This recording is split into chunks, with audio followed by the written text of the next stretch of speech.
Alright, so now we're looking at the large central vacuole, and we're using the red onion allium cepa to do this.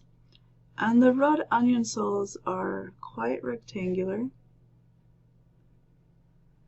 And inside each cell, you'll see some fuchsia colored pigment.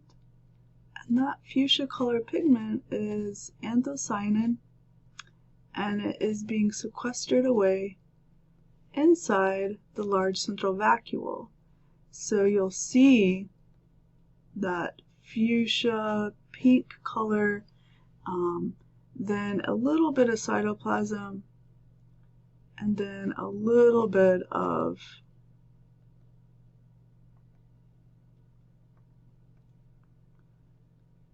this that cell wall.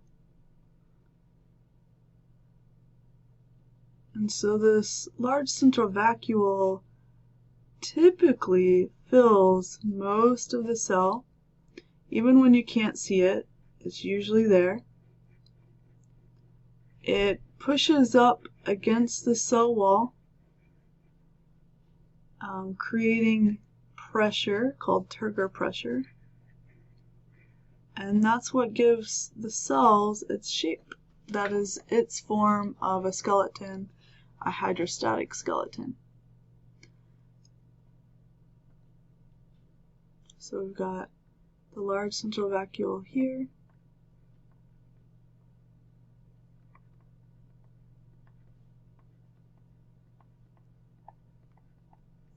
You might see a little bit of cytoplasm.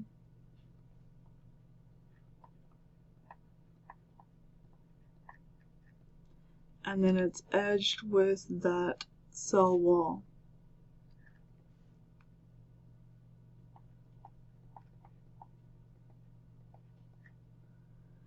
You might be able to see some of the cell membrane if that large central vacuole, for some reason, say has been put into salt water.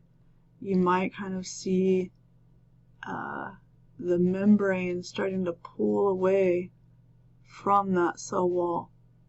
You don't really see that here in this image, but it can happen. And so I'm just gonna put this here as a reminder. So that would be our cell wall. I'm sorry, our cell membrane that is pulling away. So in this large turgid cell, you might see kind of another line in there, maybe not. Maybe if you squint just right, you can see it. So that's going to be your cell membrane. Again, it should be pushed up right against your cell wall.